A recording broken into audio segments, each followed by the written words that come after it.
Hello, very good morning. मेरा नाम राखी है और आज हम स्टार्ट करने जा रहे हैं part number 8 of the chapter classification of elements and periodicity in properties, तत्वों का वर्गीकरण और गुणधर्मों में आवर्तिता। आज का हमारा टॉपिक है periodic trends in properties of elements में इलेक्ट्रोनेगेटिविटी, जिसे हिंदी में बोलते हैं विद्युत ऋणात्मकता। क्या होती है विद्युत ऋणात्मकता? Ability of an atom of a chemical compound to attract the shared pair of electrons toward itself. यानी एटम जब किसी केमिकल कंपाउंड में होता है और कोवैलेंट बॉन्ड से जुड़ा होता है, कोवैलेंट बॉन्ड सहसंयोजक बंध कहलाता है। आगे आने वाले चैप्टर में हम कोवैलेंट बॉन्ड को पढ़ेंगे, केमिकल बॉन्डिंग में इसे खुल के पढ़ेंगे। तो कोवैलेंट बॉन्ड में क्या होता है कि दो एटम्स जो होते हैं अपना ऑक्टेट कंप्लीट करने के लिए अपने इलेक्ट्रॉन्स का शेयरिंग करते हैं।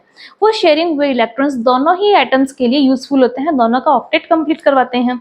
लेकिन जो मोर इलेक्ट्रोनेगेटिव एटम है वो क्या करता है कि वो शेयरिंग इलेक्ट्रॉन्स को अपनी ओर खींच लेता है।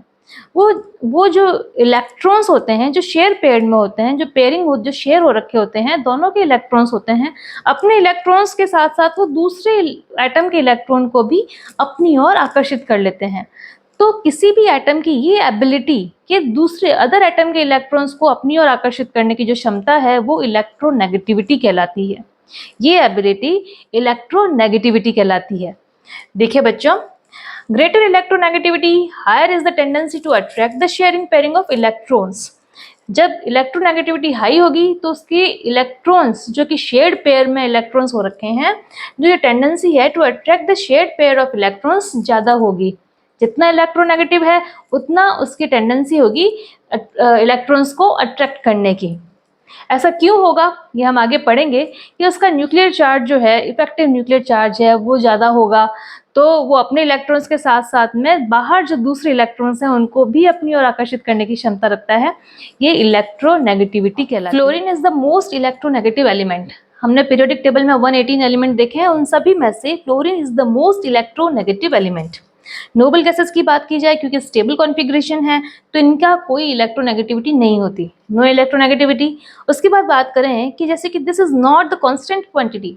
इलेक्ट्रोनेगेटिव वैल्यू जो है, इलेक्ट्रोनेगेटिविटी जो है, इसकी कोई कांस्टेंट वैल्यू नहीं है, क्योंकि जिस एलिमेंट के साथ जुड़ेगा उसका नेचर जैसा होगा उसी इलेक्ट्रोनेगेटिविटी उसी पर डिपेंड करेगी, नेचर ऑफ एलिमेंट से जिससे कि वो जुड़ रहा है। जैसे कि कार्बन की बात की जाए, कार्बन CH3 हाइड्रोजन के 3 एटम्स के साथ जुड़ रहा है, CCl3 क्लोरीन के 3 एटम के साथ जुड़ रहा है और CF3 फ्लोरीन के 3 एटम्स के साथ जुड़ रहा है।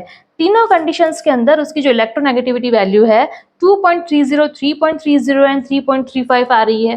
तो इस तरीके से नेगेटिविटी ये जो है इलेक्ट्रोनेगेटिविटी वेरी करती है कि आप जिस एटम के साथ जुड़ रहे हैं वो एटम का नेचर कैसा है। ओके उसके बाद है factors affecting to the electronegativity. Factors कौन कौन से हैं जो कि इलेक्ट्रोनेगेटिविटी को प्रभावित करते हैं। ये देखिए, पहला है इलेक्ट्रोनेगेटिविटी जो है इरप्रोपोर्शनल है किसके, एटॉमिक रेडियस के।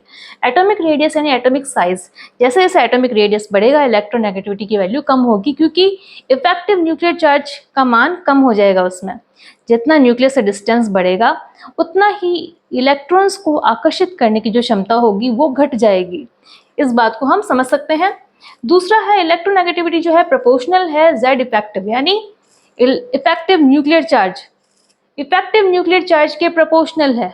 अगर इफेक्टिव न्यूक्लियर चार्ज के प्रोपोर्शनल है यानी जो कि पॉजिटिव जितना अधिक होगा उतना अधिक इलेक्ट्रोनेगेटिविटी की वैल्यू होगी। तो ये दो चीज़ों पर डिपेंड करता है, इरप्रोपोर्शनल है एटॉमिक रेडियस के और प्रोपोर्शनल है इफेक्टिव न्यूक्लियर चार्ज के। इसके बाद कैलकुलेटिंग इलेक्ट्रोनेगेटिविटी वैल्यू।